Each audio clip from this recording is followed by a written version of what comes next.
for joining us on Coffee with Curators. This would be episode 5, making it the equivalent to Empire Strikes Back in Star Wars terms. I am Meg Weston, the assistant curator at Riverviews Artspace. With me, I have my head curator, Brooke Marcy, and we represent Riverviews Artspace, a nonprofit arts organization in downtown Lynchburg, dedicated to exhibiting contemporary art in our art galleries and making contemporary art accessible within our community. We use this podcast to connect with our exhibiting artists and have a chat that may go on beyond what you may see in the gallery.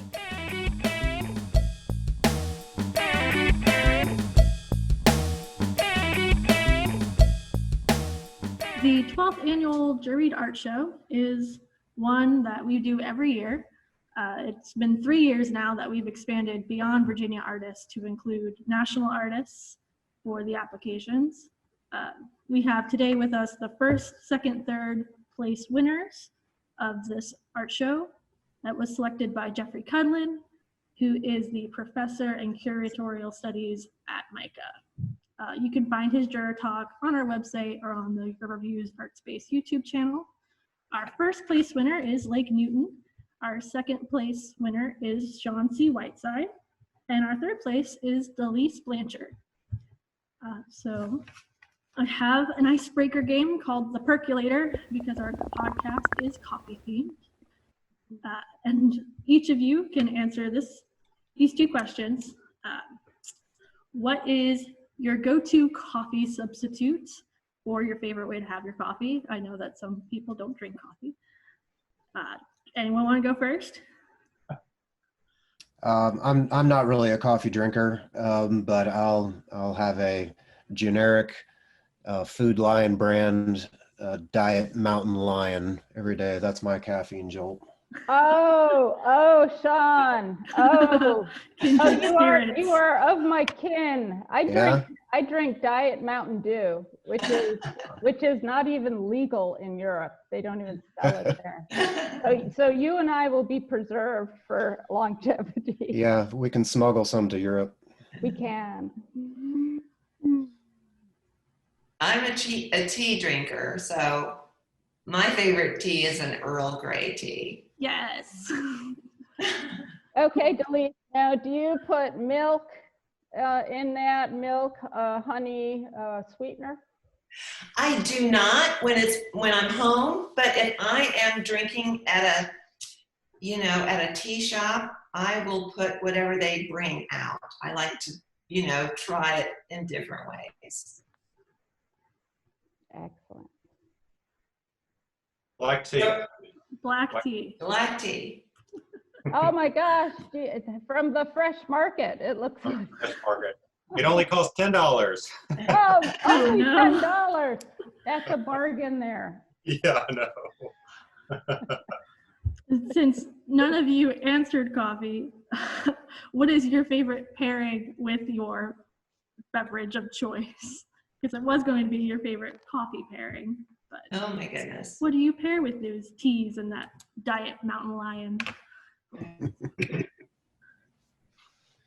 I usually have it with my lunch, which is like a kind of lettuce salad wrap thing that I do. Oh, so you try to make up for the Diet Mountain Lion with a salad. Yeah. Well, it's diet, so that means it's good for you, right? That's right.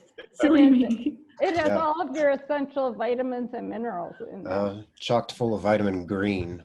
Vitamin green. Mm-hmm. Oh, I probably have a cookie. I like those. Have you seen those Dewey's cookies in Fresh Market? They're actually made in Winston-Salem, and they're very thin. Those are so good. Yeah. A lot of flavor, not very big. Oh dear, Lake, if you're gonna have to go to Fresh Market and pick some of those up. Will do. Banana, that's what goes with my tea. I didn't know we were required to have visual aids here. I feel unprepared. No. Not when it's an audio podcast. Visual aids don't give you any extra points. Sorry, lady. So I will move on into some questions. Lake, since Deliece and Shaun, they kind of are usual suspects in our calls for entry and just seeing them around town. So how did you find the call for our juried show, and what made you want to enter it? I don't remember what platform I found it on, but I usually break it down into 2 or 3 components. First, I look at who the curator is. And since I've lived in Baltimore for a number of years, I'm very familiar with Micah and its role and impact, especially within the art world in that city, but also in larger contexts. And so I did a little research on him. And so that's one positive. Second is usually the institution itself. And so I just did a little bit of, viewing of Riverviews space, past exhibitions. And then the third's kind of like a town, if I'm actually interested in the city. And if it's a place, I had the opportunity, was it a week and a half ago, to come visit the exhibition over kind of a pre-Thanksgiving visit, seeing my brother in Eastern Tennessee, so did an extra few hours to Lynchburg. So it's really those 3 components. It's the curator, the space, and then if the city is something that might give me the opportunity, to go visit even in these COVID times. So that was my thinking about it. Very cool. Fantastic. I was sorry, Lake, that I didn't get to meet you when you came here. Meg said that you were coming, and I was having one of those moments where I had been around so many students face to face the week before that I actually just kind of isolated for a little while. It was just kind of, I'd just been around too many people I was like, I need to stay away. Well, I had a lovely visit. I thought the exhibition was really well put together. The space is beautiful, and I really fell for Lynchburg as a city. Beautiful place to walk around, and the architecture and the history, and the region itself. So it was a lovely visit. I'm very happy that I came and got to experience the exhibition, the town, the region, for sure. Oh, excellent, excellent. Well, I again apologize for not, I just felt infected. I don't know. It was like, it was one of those weeks where, technically I was only allowed to see my students once a week, but I ended up having to go pretty much every day. And so I was just like, blah. First question, Lake. First, I had the question of, is the piece that won was Remnant 1 in the exhibition. And I assume, going through your website, that this was part of the On the Surface series. Yes. Okay. So I was wondering if you could talk a bit about your process and the process that you used for this series. And also, this is my own fascination with objects. If you could talk a little about objects as objects, but also objects as signifier. Yeah. So for that series, most of the objects are collected. I'm also a camera photographer, so I kind of my practice is broken up into a lot of different directions.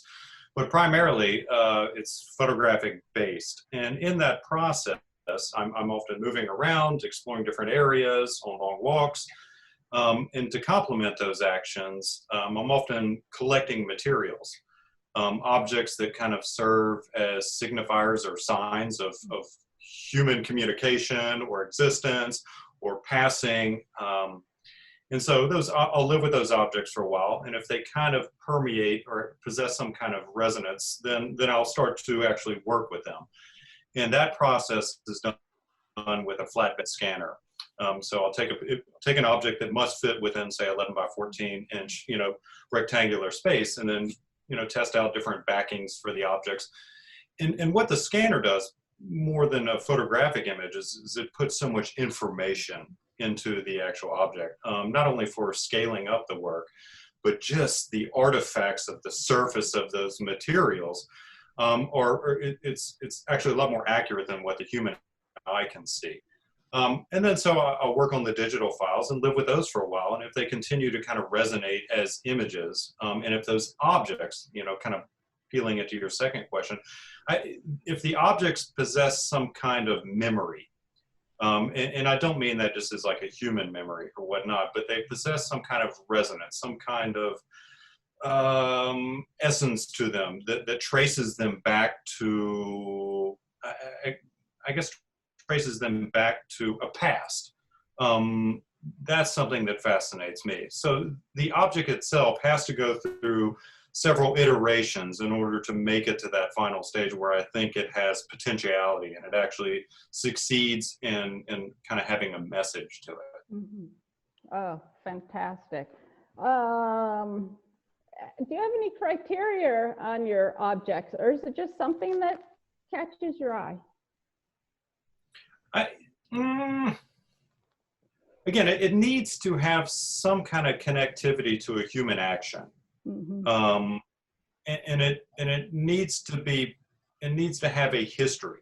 Okay, so example, that the object Remnant 1 is an old paper cup and it has this text on it, but it's beaten down, it's worn, it's stained, it's scarred or whatnot. Now, if that object were brand new, just thrown out of a window, it possesses no interest to me at all. So it's gone through kind of a process of existence. It's aged, it's wear, it has experience. So I think that's an important component, at least to catch my eye and to catch my interest at first. It can't be fresh and new and immediately recognizable, or have kind of advertisement on it that associates it with specific other things. It needs to be neutral in a way so it can have a broader application.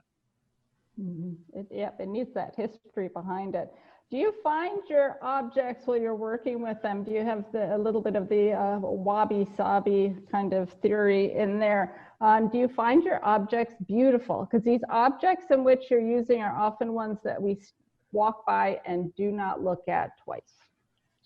I think the transformation of them creates kind of an aesthetic beauty. I think it's funny, someone asked me, I had a show with a number of the images from that series, and they go, oh, I think it'd be really interesting if you brought in the objects. The objects in and of themselves, when you put them, are fairly banal. They don't really, like if you put that next to a large, 36 by 36 print, it's fairly meek, it's quiet. It doesn't possess, by translating it and transferring it, you're actually adding a secondary life to that object and you're enhancing it, you're dramatizing it. So it wouldn't be of any interest to add this little, 4 by 4 inch paper cup that just looks like a kind of worn out piece of trash. But the process of art making is also about elevating things almost above their actual potential. That's part of my thinking of it. Mm-hmm. Excellent. Now, I wanted to just ask you a question about the second piece that you have in the show as well, and that's from the Chroma series. Yes. Yep. Yeah. Okay, I love the title. Thank you.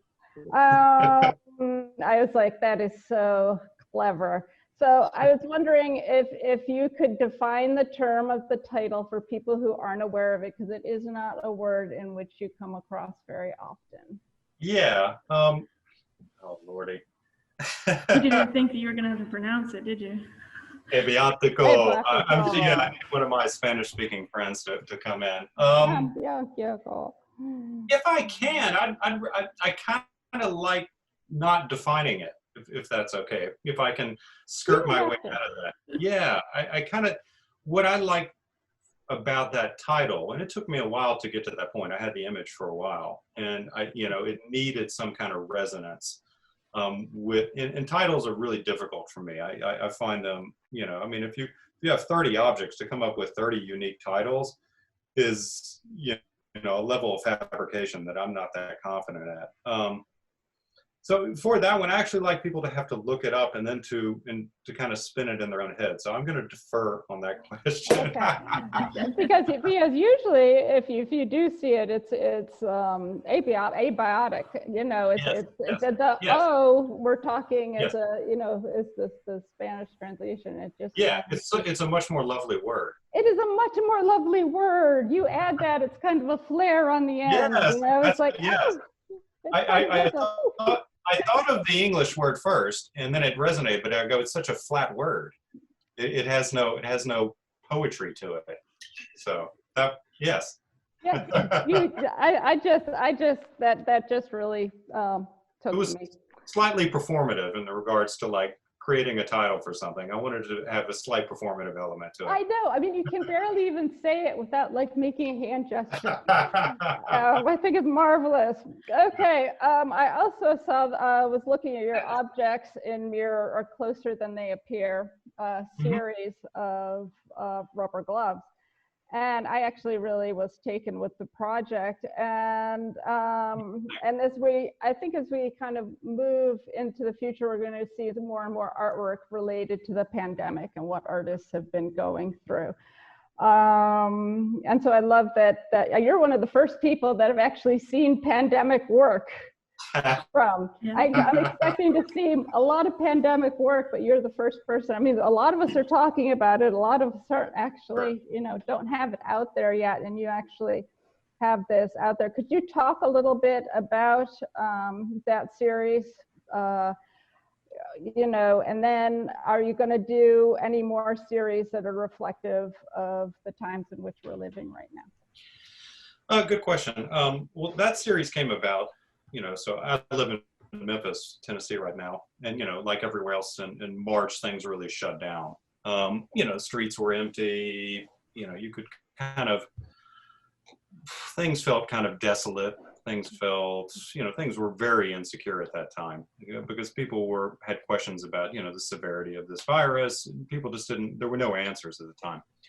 Nonetheless, I had kind of started thinking about, you know, developing, you know, I was locked into my studio just like everybody else and started to think that I really need to focus in on something that addresses to some degree both my aesthetic interest as well as the environment around me. And so it happened to be that I was on a bike ride one day and some guy was selling, you know, kind of boxes of gloves on the street, just trying to make a buck. And so I bought them, lived with them for a little while. And then I started to realize that they had kind of a resonance. They had a potentiality.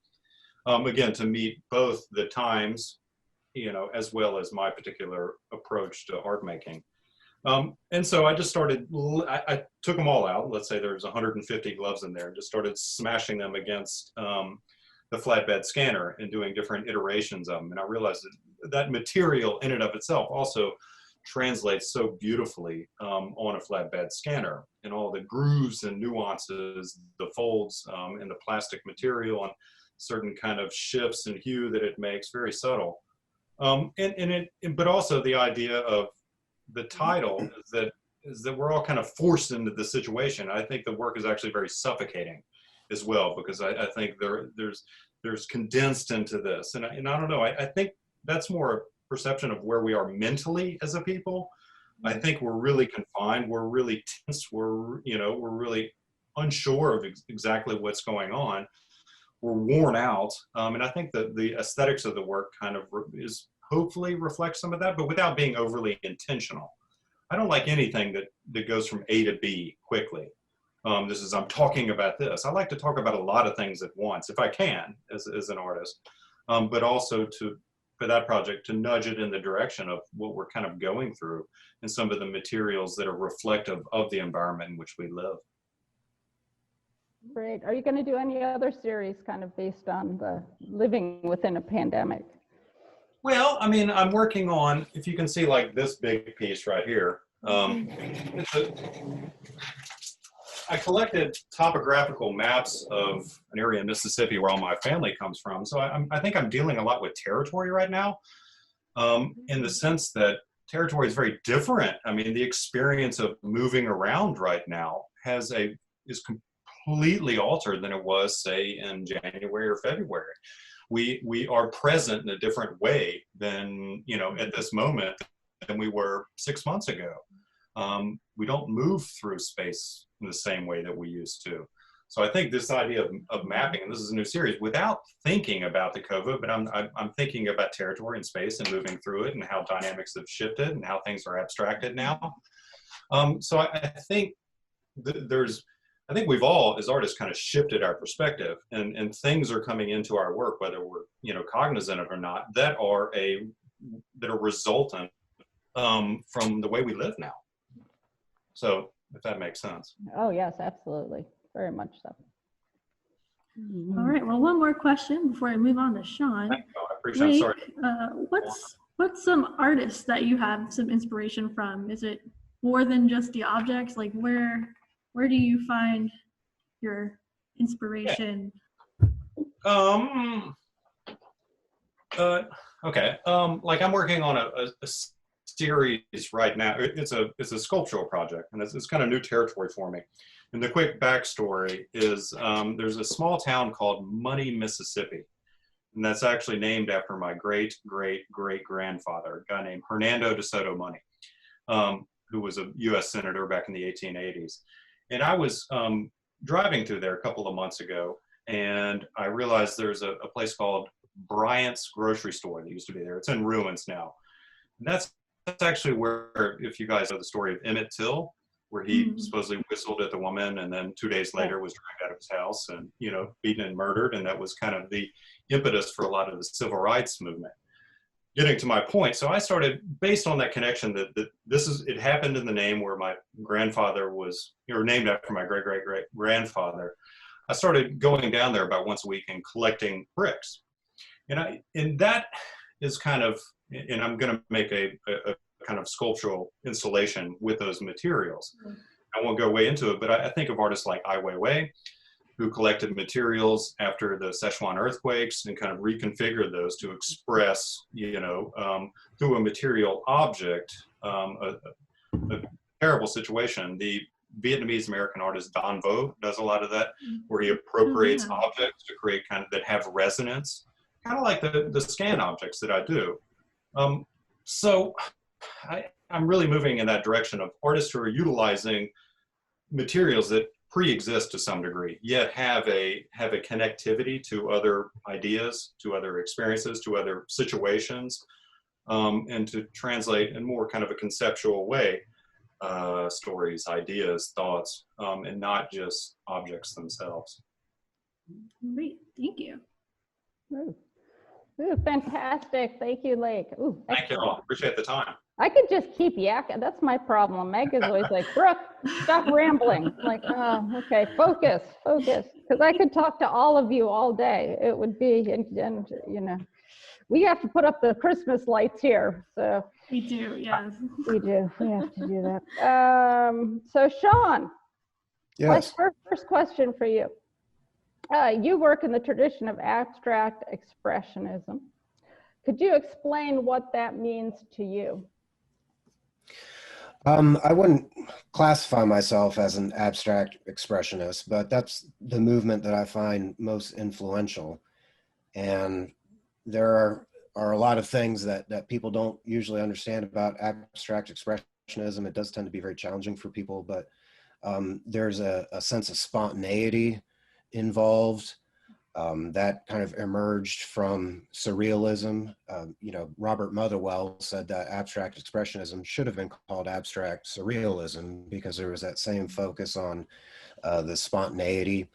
There's an element of unpredictability that, you know, again, was something that abstract expressionism inherited from surrealism, which they inherited from the Dada art movement. So I really see a direct lineage there between those three movements. So the spontaneity, the unpredictability, and particularly with abstract expressionism, there is a certain sense of pessimism. This movement emerged right after World War II, when, you know, Europe was just in ruins and we saw the horrors of humanity, you know, the depths of the inhumanity of the Nazis, for instance, and widespread targeting of civilians during that war, the dropping of atomic weapons, and especially when you consider that many of those artists of the abstract expressionist movement were Jewish, you know, that did have a big effect on them, obviously. So I think that, you know, to me, again, it's that there's a spontaneity to it, there's that pessimism, the unpredictability, and the kind of desire to portray something that's a very simple, you know, format, okay, very simple in its appearance, but still illustrating a complex thought or a complex idea. Yes. How do you interpret Rosenberg's term action painter? is how do you interpret that term? I think when we're talking about action painting, and I'm not sure I quite fit into that quite as much, but when we're talking about action painting, that's where the act of painting itself becomes part of the subject matter. So if you're looking at a piece by Jackson Pollock or Franz Kline or something like that, it's impossible to look at that work without imagining that artist right next to you still painting. So there's that artist ghost that's right next to you when you're in the presence of that work. And I think that's really special. That irritates some people, but I think it's really special to see. That's why I wanted to hear your reaction to that, because you never know. Oftentimes it's linked with the abstract expressionist movement, and you say it to people and they kind of cringe. Yeah, and perhaps I'm a little bit more in the vein of the kind of second wave of abstract expressionism, leaning more toward the color field phase, because in my work, my brush marks are actually very minimal. Yeah. My presence as an artist is much more distant from one of my works. It's a little bit more detached, like it's this thing from another reality and not the direct result of my movement. So I don't think I'd fit into the kind of action painting Jackson Pollock or Willem de Kooning or anything like that. I think I probably have a lot more in common with Motherwell or Rothko or Newman. Okay, good. Well, that brings me to my second question. Could you talk a little bit about Elegy to the U.S. Republic number 5, which is the work you have up in our space right now, and then it's in parentheses you have after Motherwell. Is Motherwell a reoccurrent influence on your work, and if so, why? I started off, I think the first artist that really inspired me in terms of the philosophy behind what he was trying to do was Mark Rothko. And so at times my work has shared some similarities with his, but of course I don't want to just rip him off or anything like that. Robert Motherwell and his philosophies and writings, I came a little bit later to that. I started reading more into that during graduate school. And he did a series of works called Elegy to the Spanish Republic, because Spain had become a republic, but it had been, after the Civil War, it had been taken over by a fascist dictator, Francisco Franco. And so he did a very extensive series of these, and he was, Spain was his subject matter ostensibly, but he was probably thinking about a lot of things that were going on in the US as well. Some of those things that we mentioned from World War II, where, like people were being put into open air concentration camps. And if you were suspected of being a communist sympathizer, you might be brought before the House Un-American Activities Committee, before Congress, and forced to answer for those types of beliefs. So he was probably reflecting on what was going on in the US as well. And in my series that takes some inspiration from his, I'm very directly stating that, I'm looking around at what's going on in this country and wondering what is happening. Excellent. Well said. Oh. Meg, you're up. Well, I just kind of want to talk to Shaun about his process on how he paints. Since you mentioned that, you're not an action painter, do you still have that level of spontaneity, or do you have a general plan when you get a new canvas or new panel and you just go to town on it? And I also want to talk about your darker palettes and what motivates you to use those darker palettes. Okay, to answer the second question first, the darker palette, that comes from that similar pessimism that I've mentioned. So I had been using a lot of warmer tones in my work, like, starting around 2009, 2010, but gradually that moved more toward these kind of blue blacks or greenish blacks, this kind of bruised appearance to a lot of the work. And lately I've been reintroducing some of those warmer umbers and siennas again, but the darker palette from that series that I did, the Elegies to the U.S. Republic, and many other works from that time period, that's kind of reflective of my pessimism. As far as the process goes, there is a certain element of spontaneity in it. A lot of times I have an idea of the overall mood that I want to create, the overall shapes that are going to be included. With that Elegy series, there are these kind of vertical elements, and that was all done very spontaneously. I just started painting and then, saw what needed to be added to help balance it out. And then with the process, it involves, layer after layer of these very thin glazes of paint. And with each layer, I manipulate it in some way, either by, adding water to it or stirring in other pigments, other paints. And that can be very spontaneous and unpredictable as well. So some of my paintings do have a little bit more energy depending on how much energy I'm putting into each layer. So sometimes I'm very forcefully throwing water at it, but other times I'm just kind of very gently drizzling water into that surface and then letting it move in a more fluid, gentle way. So the process with the layer after layer after layer, that I have a general kind of game plan in many cases, but the actual end results are unpredictable because it kind of relies on how the water is going to move and evaporation and sedimentation and all of these very kind of natural processes that I use. So there is a subject there. It's not just a painting about nothing. I usually start with some kind of intention, but ultimately the end results, they do end up surprising me as well. And that can be frustrating, but it can also be very exciting when something turns out very well. If you know exactly what your painting is going to look like before you start, then why go through with it? Very cool. Well, since you also seem to like some subject matter that is pessimistic, as you put it, is this pandemic influencing any new work that's probably, a big pessimistic thing looming all over us? Yeah, I've kind of joked that artists like my wife, Sidra Kaluska, she focuses on, really embracing the beauty of, sometimes even just common everyday things that we might not pay attention to.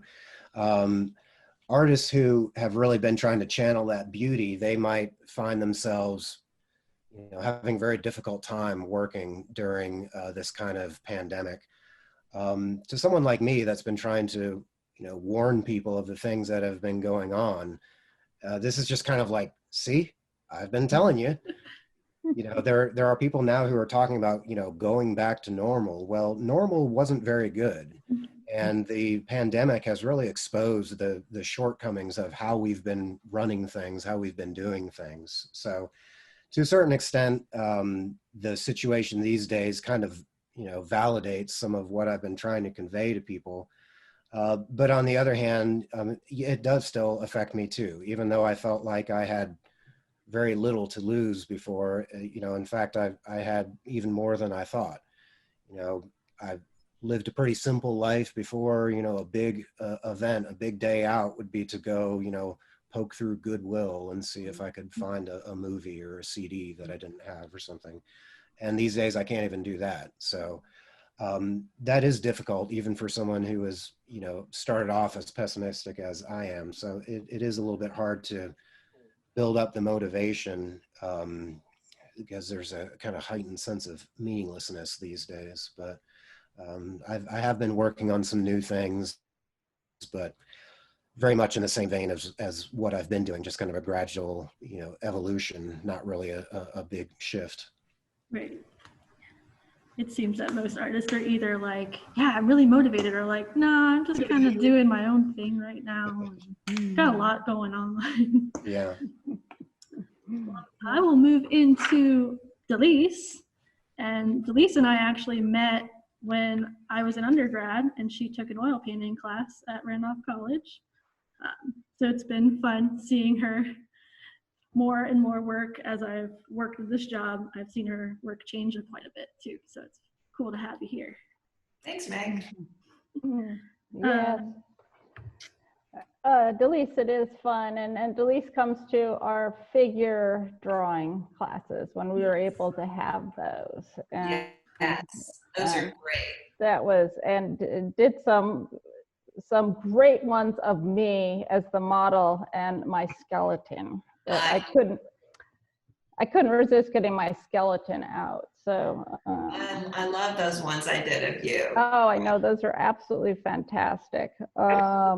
So much fun. So thank you for being a part of Riverviews, Deliece. I'm grateful for Riverviews. I really am. Oh, thank you. Okay, my first question for you is, you're not only a painter, but you're a cellist. So I was reading some of your statement, and you talk about how music plays a role in your painting. Could you talk a little bit about this? And does Sheltering Sky, the piece you have here at Riverviews, reflect that relationship? Oh, that's an interesting question. Well, I will say that I think since my career was in music, and I always felt that visual art was something I wanted to pursue at some point. One thing that I definitely can say is the same in both fields is practice. And I developed a pretty consistent practice habit when I was playing my cello all the time. And I feel like I would have to say that I'm still learning to be a painter. And I suspect that that's going to be what I say until I die. As Pablo Casals said, when somebody asked him when he was 85 why he was still practicing, and he said, I think I'm seeing some improvement. and so I feel like that's where I am and where I'll probably always be. Mm-hmm. And as far as Sheltering Sky, my big painting, I would say that there is a certain enjoyment I get out of repetition that reminds me of like the motives in a composition that are repeated and elaborated. And I'm not only repeating shapes, but I'm also repeating variations on color. And I just love the process of painting. I could just sit and mix color at my palette and be happy. And I have spent time doing that. And I have a little book where I kind of keep track of what my color combinations are, but I never really go back and read those or refer to them. It's just the process of doing it that I enjoy. Mm-hmm. Absolutely, because it's always fun to look at the history, art history, and see the painters who were influenced by music, like Kandinsky. Kandinsky, exactly. And how when you go and look at their work, you can see the music there. And so I have to admit, when I read a little bit about you and revisited your painting, I was like, sure enough, there's the music. I was like, sure, there's the rhythm, there's the repetition, there's, the flow that you see in music. So I was like, boy, there it is. So, oh, well, I'm glad you saw that. Yes, absolutely. Well, the other thing I think that is important to me is being outside. And I also think my work is optimistic. And that doesn't mean that I'm always happy, but being outside makes me happy. And so during this pandemic, I have been able to continue to plein air paint. I was going to have my very first plein air workshop in the end of March, which I had to cancel because I was going to lend people some equipment, and it just didn't seem like it was going to work. But I'm going to try to do that again in 2021. Great. So I'm looking forward to that. Well, the plein air was part of my question actually. On I'm sure Sheltering Sky being so big was not painted plein air, but it would be very impressive if you actually said yes. And what difference is there for you to have that opportunity to be outside doing plein air versus a bigger canvas when you have to kind of be inside using references? Well, you know, I actually did a plein air piece that was 8 by 10 of Sheltering Sky, and I expanded that. I was, and I want to give a shout out to VCCA, the Virginia Center for Creative Arts, because that is where that painting began, the big one, because that studio, I can paint big at home, but I can't step back far enough to see what I'm doing. Right. So to have that opportunity has made a huge difference in my development. But I did start that image as a plein air piece. And I feel like it helps me see. It helps me appreciate nature for one thing, but to be able to actually understand values and light, which is an important idea that I'm interested in, it's a painful process. It's all wrong. Your eyes are fooling you all the time. I mean, and then when I do my little plein air paintings and they have a certain freshness that I like, but I'm not interested in realism per se. So I take that and improvise on it, I guess, when I'm in the studio. Mm-hmm. Yeah. And that's kind of what the studio allows. I know even Monet did that. They're just realistic. So everybody thinks that, oh, Monet went out and he only painted out, and no, he didn't. He would bring the work back to the studio. Could you talk a bit about your process? Like, how do you find the areas that really intrigue you? What is it about a setting that you say, I have to spend? How long does it take you to do a painting on average? Well, Sheltering Sky actually took me a couple of years because I repainted it recently. In the beginning, I actually had this part in the middle where I had these big rooftops that were like geometric shapes. And I had the title for that painting as Western Settlement. And I thought, yeah, it started out as a view of a landscape in Colorado, but the houses were not the important part for me. Mm-hmm. It was the sky that was the important part for me. So I repainted the middle and emphasized the sky and de-emphasized the middle ground. But the thing about plein air painting is I'm kind of a weenie. There's a guy, Carl Rungius, and I think he was German, but he painted in the Canadian Rockies. And he would have black flies all over him, and it would be freezing cold. I really am not that tough. And I also worry about being on private land and all that stuff. So I'm frequently painting in national parks, or I'm painting in gardens, public gardens, or I'm painting in my own backyard. And so that's the limitation that I am willing to live with.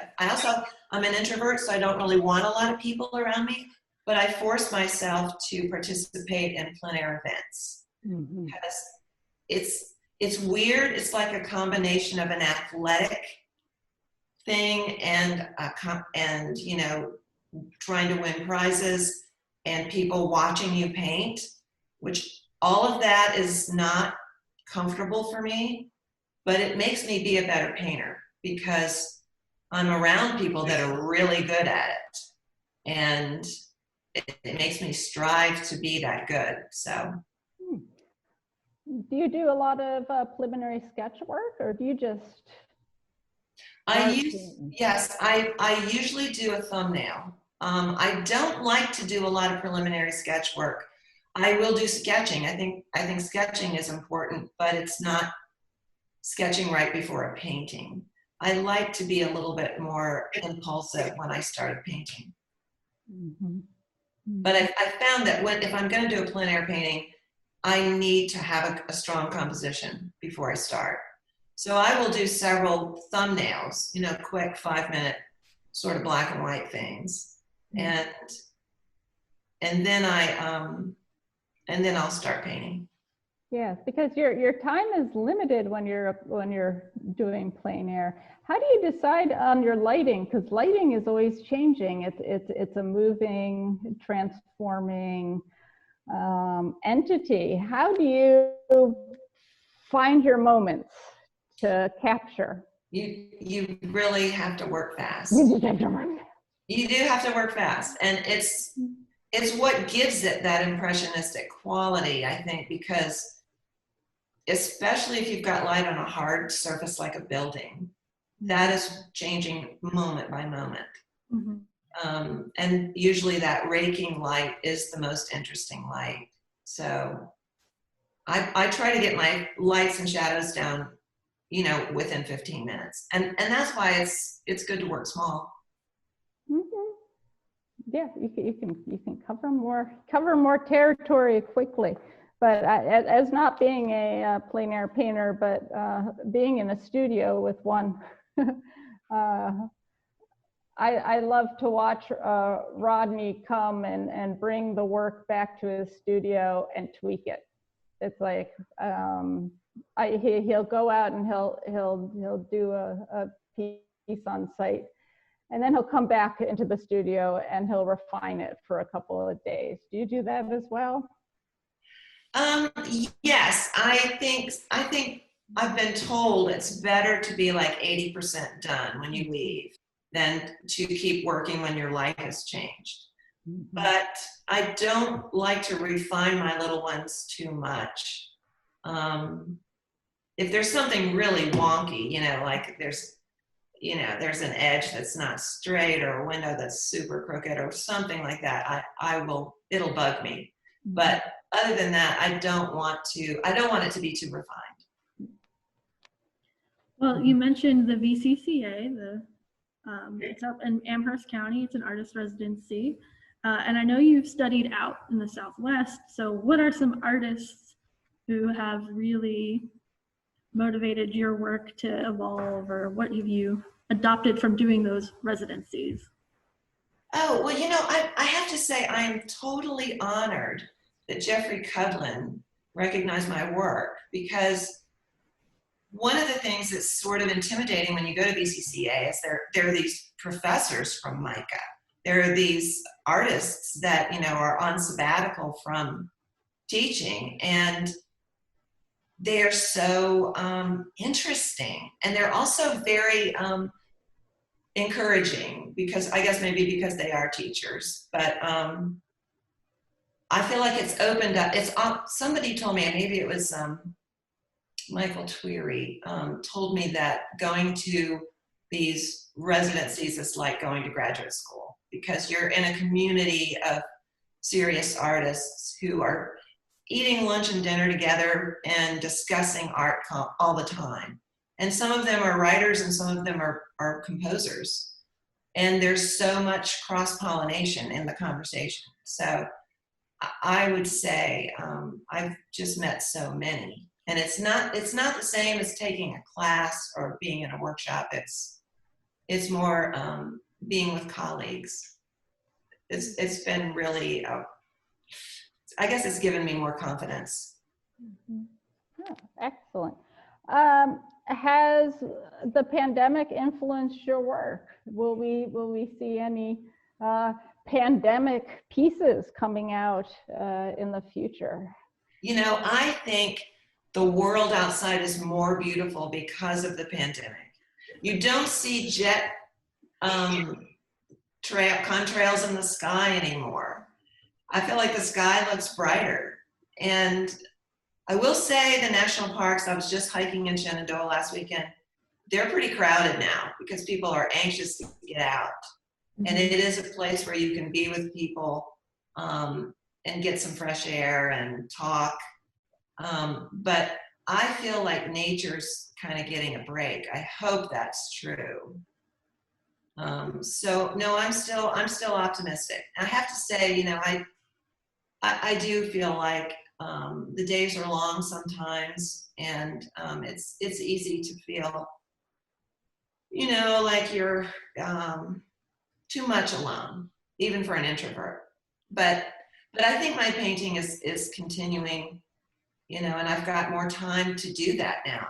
All my plein air events were canceled too. And I had a residency in Ireland that was canceled. So Oh. lots of time to paint. I wonder if your colors will become brighter. Oh, maybe. I don't know. We're just going to have to see. All right, you all, that's all the questions we have for you all. But if there's a question you all want to ask each other or anything you want to ask us, now's the time to do that. I just wanted to say thank you very much for the space, the opportunity. Again, I feel very privileged to have seen it in person. Got to meet Meg and had a lovely visit, and it's been great working with her. So I just wanted to say thank you to the both of you for this opportunity. Oh, no. Thank you all for participating. I mean, I think one of the things that the pandemic has really brought home, in that we can't do as much as we usually do. We can't do outreach that we usually do. But it does bring home, I think, the importance of community art spaces like Riverviews. I mean, it's just, we have had several, we've tried to keep open. We've tried to continue inviting guests and having guests, and so many people have said to us, just thank you for being here. Yeah, definitely. I'd like to thank Riverviews, of course, and really the city of Lynchburg has been pretty good to me. I've had some good experiences with a few galleries down there. I've even gotten to jury a show at the Lynchburg Art Club. So thanks to you, and thanks to the people of Lynchburg. Oh, well, thank you. We're trying. Aren't we all? The pandemic is not making it easy, but we're trying. No. Well, I also want to thank you, but I am really happy to hear Lake and Shaun say such nice things about Lynchburg. And I feel like Riverviews is one of those gems right downtown. And I'm glad to hear that people from outside of town feel that it's valuable and that it's a neat addition to our community. Oh, most artists, since we do have a lot of artists from out of town come here, and the minute they walk into that gallery, their jaws drop and they're just like, this exists. It does exist, and it exists here in Lynchburg. We're just seeing fewer and fewer spaces, like the Craddock Terry Gallery. Those spaces are just disappearing. So it's always exciting to see an artist walk into that space. The last show, it happened with the artists from Baltimore and the DC area, just walking in and being like, oh my gosh, this space exists. So yeah. All right. Well, before I let you all go, where can folks find your art? If you have anything to plug, like a next show or a next opportunity, feel free to do so. You can do it any order, really. Well, I have a show this month at the Academy. So I'm taking my work down today. Yay. Very cool. Oh, go ahead. Okay, thank you. Sorry. If people want to see any more of my work or see any kind of updates, I do have a Facebook page, and you can also go directly to my website, which is scwhiteside.net. I have a new installation going up this weekend. There's a space here in Memphis called Crosstown Arts. It's in an old Sears, reconverted Sears building, and I'm doing, there's these white fluorescent lights. There's 28 of them, and I have proposed and been accepted. I'm encasing them in colored gels in an arrangement. So that'll be up for about 6 weeks, starting this weekend. Totally new territory, so please wish me the best of luck. It's going to be great. Potential for failure is there, so, but we'll It's see. always there. Yeah, but it's more there when it's new territory for you. So, but I'm excited and nervous about it, so it'll be fun. Great. Well, thank you all. Thank you all. Yeah. Thank you. Thank you for giving us your time and energy. and sharing a little bit more about your work. It's the jury show. We always have so many pieces and fantastic work, but we never get to hear kind of any in-depth artist statements or talks about the specific pieces. So thank you. Thank you. Thank you.